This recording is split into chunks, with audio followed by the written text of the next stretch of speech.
મધ્ય ગુજરાતની સૌથી મોટી ગણાતી એસએસજી હોસ્પિટલના ફિઝિયોથેરાપી ડિપાર્ટમેન્ટમાં તબીબો અને સ્ટુડન્ટો દ્વારા દર્દીઓને કોઈપણ જાતના ભેદભાવ વગર નિઃશુલ્ક ટ્રીટમેન્ટ આપવામાં આવી રહી છે, જેનાથી દિન પ્રતિદિન દર્દીઓની સંખ્યામાં વધારો નોંધાઈ રહ્યો છે। મહદઅંશે જ્યારે કોઈપણ અકસ્માત અથવા તો કુદરતી રીતે શારીરિક અંગો કામ કરતા બંધ થઈ જાય તેવા સમયે લોકો ઓપરેશન બાદ પ્રાઇવેટમાં ફિઝિયોથેરાપીની ટ્રીટમેન્ટ કરાવતા હોય છે। ખાનગી તબીબ પાસે ફિઝિયોથેરાપી ટ્રીટમેન્ટ ગરીબ અને મધ્યમ વર્ગના લોકોને ખૂબ જ મોંઘી પડતી હોય છે।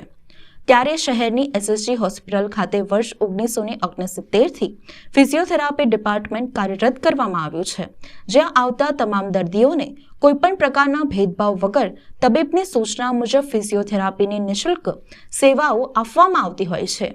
અહીં સારવાર આપવા માટે તજજ્ઞ તબીબો ઉપરાંત ફાઇનલ યર અને ઇન્ટર્નશિપના સ્ટુડન્ટો દ્વારા આવનાર દર્દીને જે તકલીફ હોય તેમાંથી મુક્તિ મળે તે મુજબની ફિઝિયોથેરાપી કરી દર્દીને પુનઃ હાલતો ચાલતો કરી દેતા હોય છે।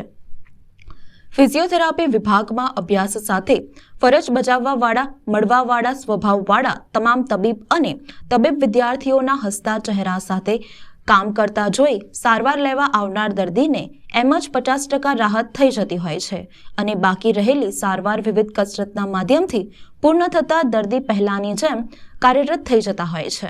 ત્યારે દર્દી માટે આશીર્વાદરૂપ ગણાતી એસએસજી હોસ્પિટલની સેવાના વખાણ કરતા ચૂકતા નથી, જે અંગે ફિઝિયોથેરાપીની ટ્રીટમેન્ટ લઈ રહેલ વોલીબોલ પ્લેયર જાનવીએ વધુ માહિતી આપી હતી। પેશન્ટો તો એકદમ સેટિસ્ફાઈ હોય છે અને સારા થઈને જ જતા હોય છે, એમને બધી જ જાતની ટ્રીટમેન્ટ મળી રહેતી હોય છે। ખાસ આ વસ્તુ પ્રાઇવેટમાં પણ ચાલતી હોય છે, તો એના કરતાં આપણું કેવી રીતે અલગ છે, શું ફરક છે બેમાં? પ્રાઇવેટમાં તો મેઇનલી એ લોકોને પેમેન્ટ કરવું પડતું હોય છે, અહીંયા ગરીબ તથા બધી જ પૈસાવાળા બી લોકોને સારવાર મળી રહે છે અને બધા એક સરખી રીતે ટ્રીટ કરીએ છીએ। અમારા એસએસજી હોસ્પિટલમાં રોજના ઓછામાં ઓછા 150 થી 200 પેશન્ટની રોજ ઓપીડી હોય છે। એ ઉપરાંત 2 થી 3 અમે વોર્ડમાં જઈને પણ પેશન્ટ ટ્રીટ કરતા હોય છે। તો અમારા ઓપીડીમાં નાના બચ્ચાઓથી લઈને વૃદ્ધો સુધી બધા જ આવતા હોય છે। બધા માટે અલગ અલગ ટ્રીટમેન્ટ હોય છે।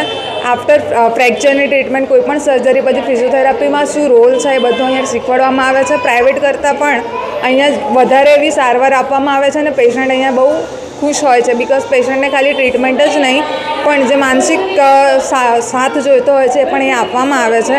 એ ઉપરાંત અહીંયા વિવિધ ડેઝ જેવી રીતે કે હાર્ટ ડે છે, લંગ ડે છે, કેન્સર ડે છે, વુમન્સ ડે છે, બધા સેલિબ્રેટ કરવામાં આવે છે। અને પોસ્ટ કોવિડ એટલે કોવિડ પછી જે રીતે લોકોને શ્વાસ લેવામાં તકલીફ થઈ રહી છે એ માટે પણ ફિઝિયોથેરાપી ટ્રીટમેન્ટ અહીંયા પ્રોવાઈડ કરવામાં આવે છે।